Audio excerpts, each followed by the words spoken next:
Gen துறவியை பார்க்கறதுக்காக ஒரு ஏழை ஒருத்தன் அவரோட ஆசிரமத்துக்கு வந்தான். அவரை பார்த்ததும், துறவியே, என்கிட்ட என் உயிரை தவிர எதுவுமே இல்லை, எந்த சொத்தும் என்கிட்ட இல்லை, ஆனா நான் நல்லா வசதியா வாழ ஆசைப்படுறேன், அதுக்கு வாழ ஒரு வழி சொல்லுங்க அப்படின்னு கேட்குறான். அதுக்கு அந்த குரு, நான் 5000 ரூபாய் உனக்கு தரேன், உன் கைகளை என்கிட்ட வெட்டி கொடுப்பியா அப்படின்னு கேட்குறாரு. என்ன சாமி, 5000 ரூபாய்க்காக யாராவது கைகளை வெட்டி தருவாங்களா அப்படின்னு கேட்குறான் அந்த ஏழை.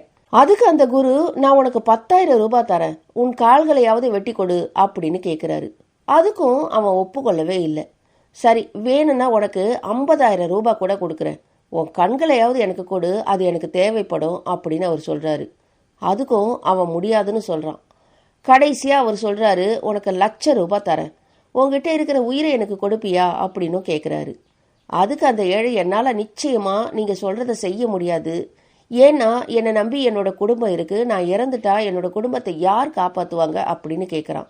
அதை கேட்ட அந்த குரு சொல்றாரு, எவ்வளவு பெரிய தொகையை கொடுத்தாலும் கொடுக்க விரும்பாத விலை மதிப்பற்ற உயிரை கொண்டுள்ள நீ எப்படி ஏழையாக இருக்க முடியும் அப்படின்னு கேட்குறாரு.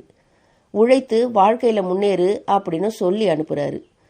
விலை மதிப்பற்ற உயிர் நம்மிடம் இருக்கும் வரை நாம் யாருமே ஏழைகள் இல்லை, அப்படிதானே?